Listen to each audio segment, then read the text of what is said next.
Shingo Obata is here with us. He's a postdoc. He's currently at the University of Tennessee's National Institute for Mathematical and Biological Synthesis, and he is going to present an evaluation of digital surface models derived from digital aerial photogrammetry for operational forest inventory applications in the southeastern United States. It's good to see you, Shingo.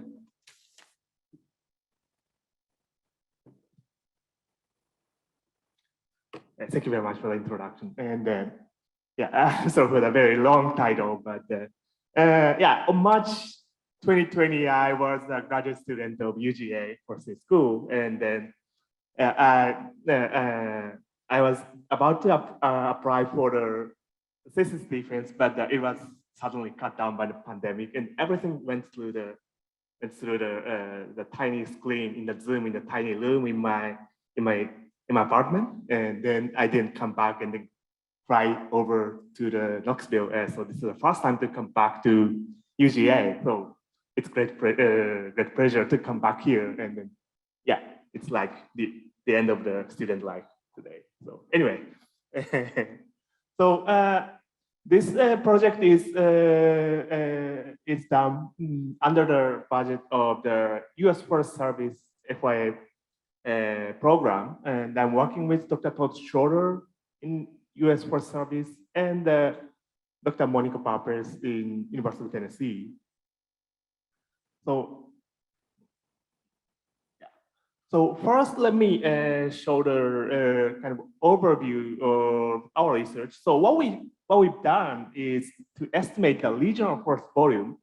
It means that we divided the entire Tennessee into 5 regions, only 5 regions, and the entire Virginia into 5 regions, and estimate the volume per hectare for the average volume per hectare for each region. That's what we've done. And then as a data, we use NAPE and FYA. And most of you might know what NAPE is. It is a digital aerial photogrammetry, just 2D, but we turned it to 3D. And then FYA is a forest inventory analysis data. To estimate the regional forest volume, we performed post-stratified forest volume estimation. And then, so as a result, we improved the precision of estimation by 25% comparing to the current offshore statistics. It means that if you get the data of how much forest volume in Tennessee, you may defer the current offshore statistics. So comparing to these statistics, the precision is improved by 25%. That's what we've done. And then in monetary basis, monetary speaking, our research can be said that it saved $1.6 million comparing to the current method. I'm gonna show the detail of the calculation later. First introduction. So forest inventory and analysis is the field survey of forest attributes all over the US. And the point is that the sampling intensity is only 1 point in every 6,000 acres. So it's comparing to the inventory that presented in this conference, it's very, very coarse. And that is because the primary purpose of the FYA is to estimate to report the forest key attributes like area or volume or species or canopy cover to the Congress in the national or state level.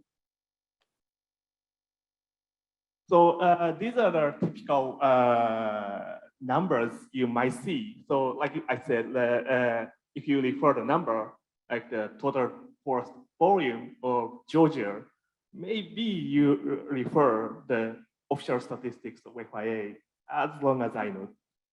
So so these data are just an offshore report. And then, so FIA project is trying to reduce the size of error so that the report is going to be more accurate.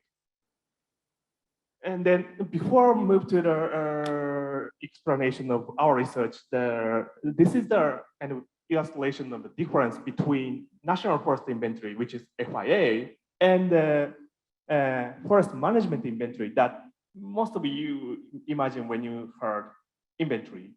So yeah, this is the Finland example, but half of the Finland is inventory systematic way like this. It's gridded product, it's automatically made. But I think that the first sampling intensity is almost same as the US. So comparing to the left one, the light one is more accurate, or this is decision-making ready, and it's more attractive to most of you. But what I want to emphasize is that the purpose of the inventory is different. The main client of the left side is the general public or the government, and the light one is for the forest owner or forest managers. So yeah, some people say that NFI is useless because it's not not useful for decision making. Yes, it is light, but its spatial coverage, spatial extent is much bigger than forest management inventory. So the current issue of FIA is that it has a large standard error of estimation, and then with large error, its data is less reliable. So the direct solution is to increase the number of sampling plots, but you have to pay around $1,000 per plot. So if you increase so it's not a practical solution so far. So remote sensing dataset is combined under the post-stratification method.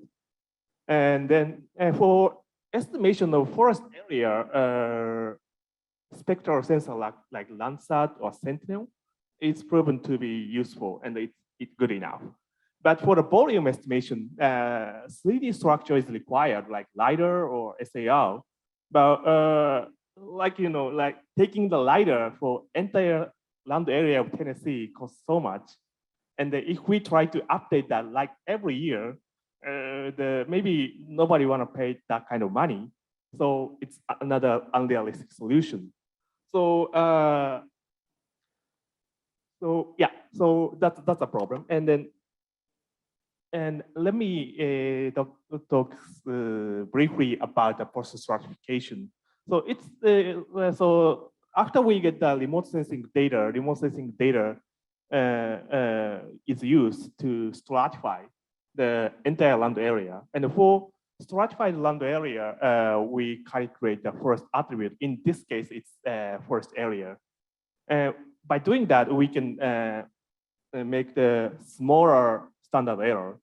So that's how point-based forest inventory data and wall-to-wall remote sensing data is combined altogether.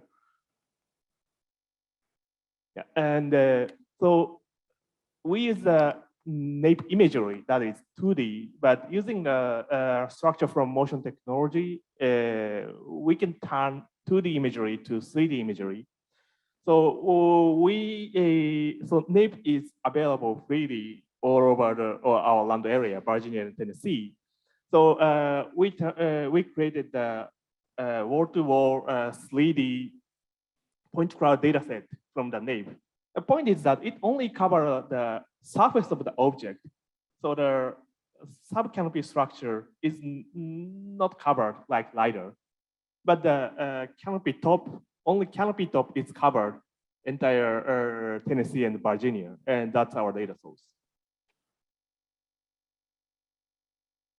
So yeah, so again, the stating objective, it's to examine the effectiveness of the nape point cloud that we made, and then how much precision improvement will be made. That's and then study area is Southern United States.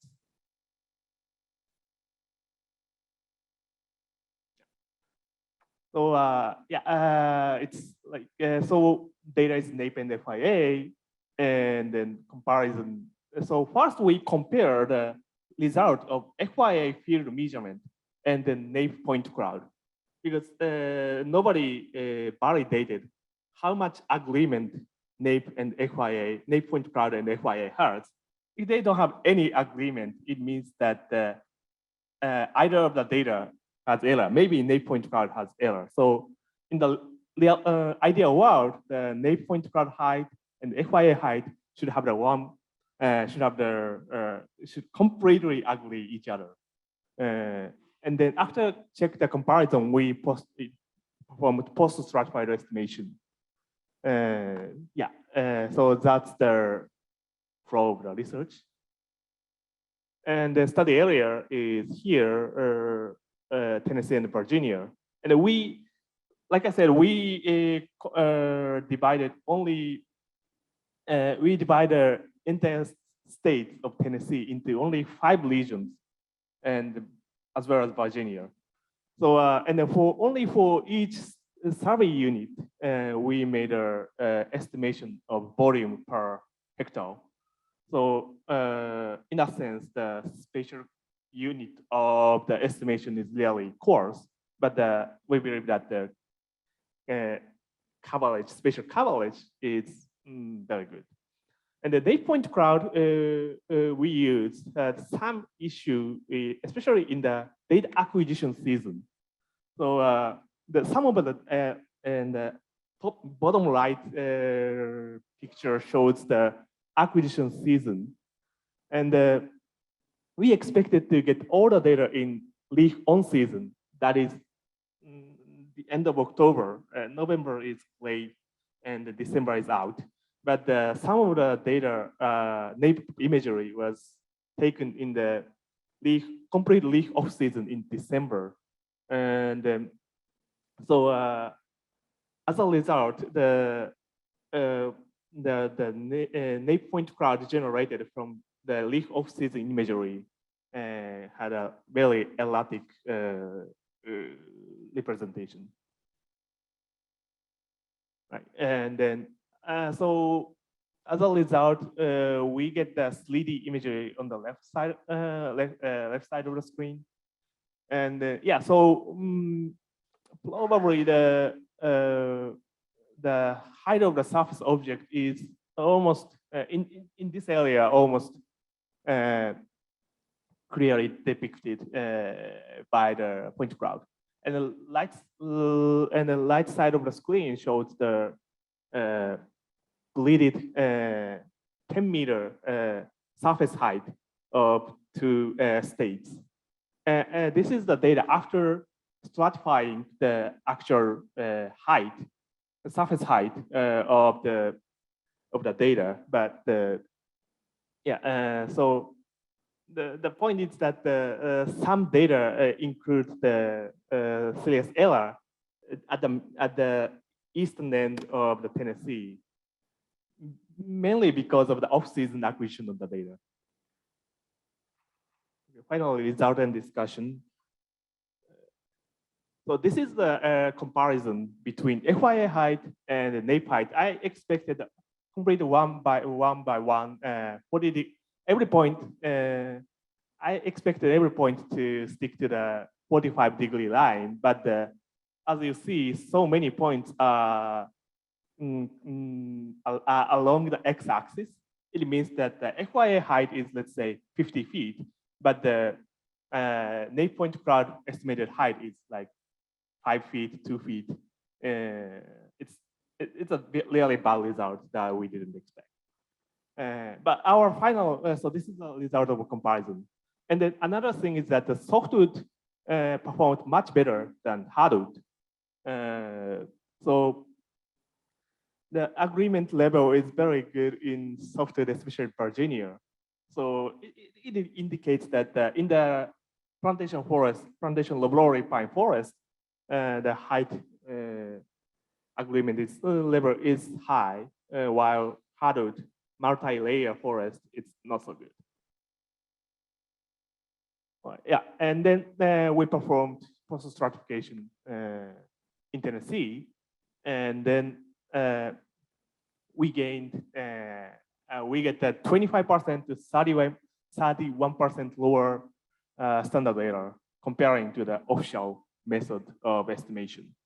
Even if we use the bad data that I showed in the previous slide. And then, so as a result, and so this reduction of the standard error means that to get the same size of the standard error under current method, we have to increase the number of plots by 905 plots. And to establish extra 900 points, we have to pay $900,000. So that's how I said that's how we calculate the monetary value of this method. So almost same result, but a little bit less smaller size of improvement in Virginia. And in Virginia, the plot gain was 700 points. So aggregating two states to get the same precision from the FIA data under the current method, we have to increase 1,600 points to 1,600 points of FIA field plot. In other words, we save 1,600 points by introducing new method without almost no extra cost. And then, so what we are concerning is the reason of error in the scatter plot I showed, and we wanted to specify what the error is, but unfortunately, so far we couldn't. And late acquisition date might be playing the role, or heterogeneity of vegetation might be playing the role because hardwood forest is not performing well. Or we did a bad job in the processing the 3D, that's possibility. And then simply FIA use a GPS to locate the precise location of the plot, but it's a recreational grade GPS. So sometimes more than 10 meters of error from the recorded location. So that kind of horizontal error of a FIA coordinate might be the issue. We are still trying to determine which one is playing the role. And then finally, expected benefit is that as I said, that there's a good amount of monetary value in this research, and then we get the smaller estimate value, and then one of the reasons FY use the huge survey unit is that standard error. But if standard error is good enough, even if we set each counties into the survey units, and we still get the small standard error size, we can set the county as a estimation unit. And of course, net point cloud itself is might be the interesting base map, like used for mapping forest volume or forest disturbance analysis or forest change estimation, because we get the net point cloud every 2 years in this study area. Or canopy cover percentage estimation is currently done by Landsat in NLCD, but switching to this data set might be a possibility. Yeah, we haven't explored it yet, and the primary purpose is to do the post stratification. So we haven't explored this yet, but it's easy to come up with the possible way of using this data. I'm running out of the time. So yeah, conclusion is the most important part is that by using the net point cloud, we get the 25% improvement, and there's some way to use the data itself, net point cloud itself. Thank you for listening.